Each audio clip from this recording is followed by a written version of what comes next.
রাদিয়াল্লাহু তাআলা, তার কাছে এক লোক এসে প্রশ্ন করেছে আন হুকমিল দামিল বাউদা, মানে মাছি বা মশার হুকুম সম্পর্কে। আরেকটা বর্ণনা আছে মাছির সম্পর্কে, জুবাব অথবা বাউদা, অর্থাৎ মশা মাছি রক্তের কি হুকুম, এটা নিয়ে তাকে প্রশ্ন করেছে হযরত আব্দুল্লাহ ইবনে ওমর। তিনি সাহাবী, ওমর রাদিয়াল্লাহু তাআলার ছেলে আব্দুল্লাহ ইবনে ওমর রাদিয়াল্লাহু। তো তিনি প্রশ্ন করলেন তাকে যে তুমি কোত্থেকে আসছো, তোমার বাড়ি কোথায়? মিম্মান আনতা? সে বলে আনা মিন আহলি ইরাক, আমি ইরাকের একজন মানুষ। তখন এই আব্দুল্লাহ ইবনে ওমর রাদিয়াল্লাহু তাআলা আনহু বললেন তাকে, তুমি আমাকে প্রশ্ন করতেছো যে মশা বা মাছি এর রক্তের হুকুম সম্পর্কে, আর তোমরা ইবনে রাসূলুল্লাহ, রাসূল সাল্লাল্লাহু আলাইহি ওয়াসাল্লামের সন্তান তথা নাতিকে তোমরা শহীদ করেছো, তার রক্ত দিয়ে তোমার হাতকে রঞ্জিত করেছো, তখন তোমরা সেই রক্তের হুকুম সম্পর্কে তোমরা জিজ্ঞাসা করো নাই, কিন্তু তোমরা এখন জিজ্ঞাসা করতেছো মাছির হুকুম কি রক্তের, আর কি বলে মশার রক্তের হুকুম। এটা ঠিক আমাদের দেশেও আমরা যখন ওলামায়ে কিরামদের দিকে খেয়াল করি, ওনারা দ্বীনের জন্য ঝাঁপায়া পড়তেছে, একবার শহীদ হয়ে যাচ্ছে, আন্দোলন করতেছে, ইসলামকে কায়েম করে দিবেন, এই করবেন সেই করবেন, কিন্তু তারা কি কোরআনে কারিমের ওই আয়াতগুলো পড়েন নাই? কুল লা আসআলুকুম আলাইহি আজরান ইল্লা আল মাওয়াদ্দাতা ফিল কুরবা। তারা কি সেই আয়াতে কারিমা পড়েন নাই? ইন্নামা ইউরিদুল্লাহু বিকুমুর রিজসা ইন্নামা ইউরিদুল্লাহু লিইউযহিবা আনকুমুর রিজসা আহলাল বাইত ওয়া ইউতাহহিরাকুম তাসহীরা। তারা এই আয়াতে কারিমা তারা পড়েন নাই।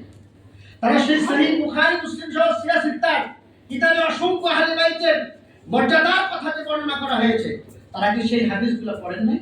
তাদের মুখ থেকে আপনি ইসলাম প্রতিষ্ঠার কথা শুনবেন, দ্বীন প্রতিষ্ঠা কায়েমের কথা শুনবেন, ঝাঁপায় পড়া রক্ত দিয়ে দিবে, সব ঠিক আছে, ওকে, কিন্তু তাদের মুখ থেকে কোনোদিন আহলে বাইতের মহব্বতের একটা শব্দ, একটা আওয়াজ তাদের মুখ থেকে বের হয় না।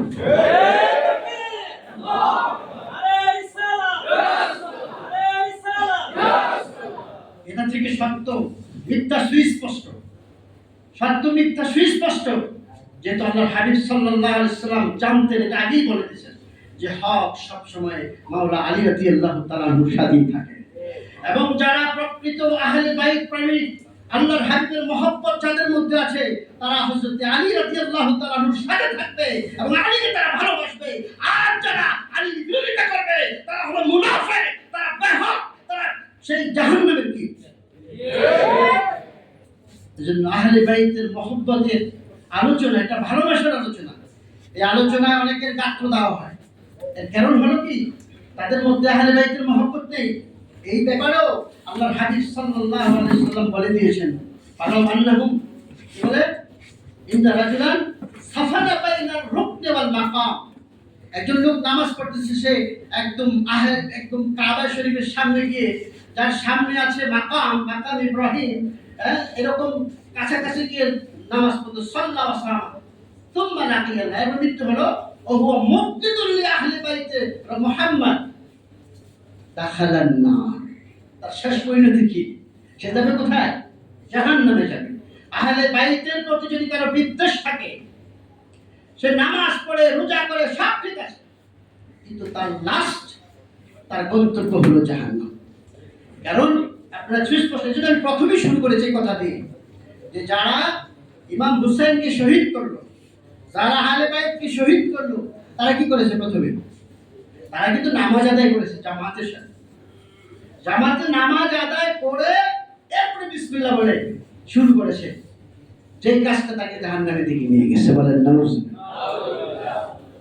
ইমাম শাফি রাহমাতুল্লাহ আলাইহি, যিনি মাযহাবের ইমাম, তার একটা কথা, ইয়া আলা বাইত রাসূলিল্লাহি হুব্বুকুম ফারদুম মিনাল্লাহি ফিল কুরআন আনজালা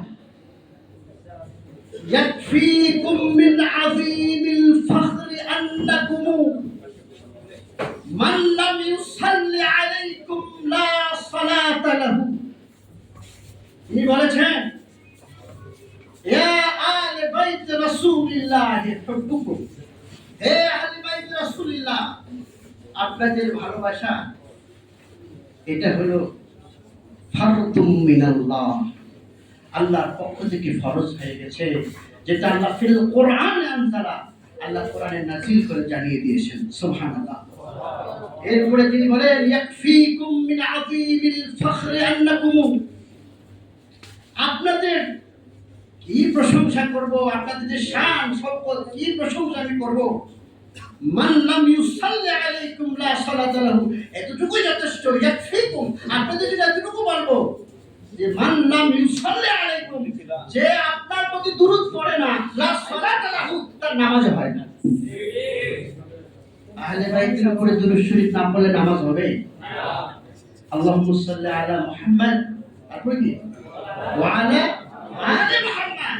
তোমার অন্তরের মধ্যে আহলে বাইতের বিদ্বেষ, তুমি আহলে বাইত বিদ্বেষী, কিন্তু তোমার নামাজ হবে না। তুমি সালাম দাও, তুমি সাইয়েদ ইমাম হুসাইনকে সালাম দাও, আহলে বাইত রাসূলুল্লাহকে সালাম দাও, আহলে বাইত রাসূলের উপর দুরূদ সালাম পাঠাও, তাহলে তোমার নামাজ হবে।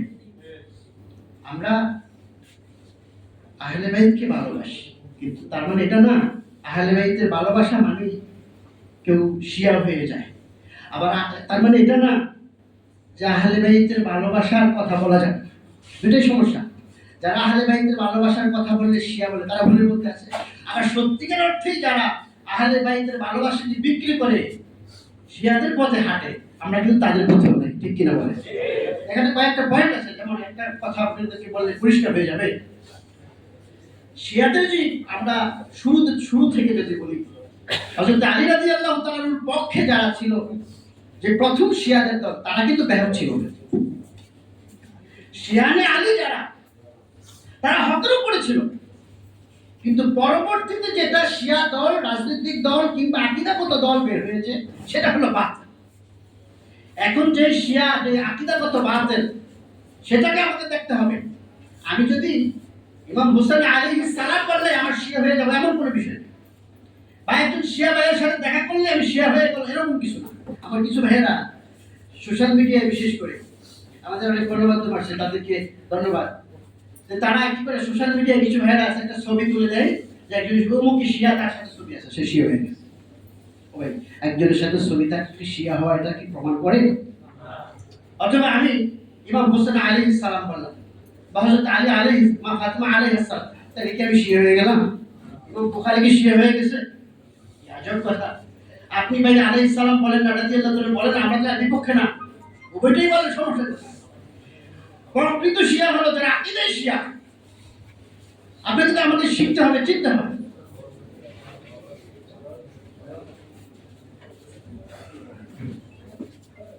সুতরাং আমাদেরকে সেটা জানতে হবে।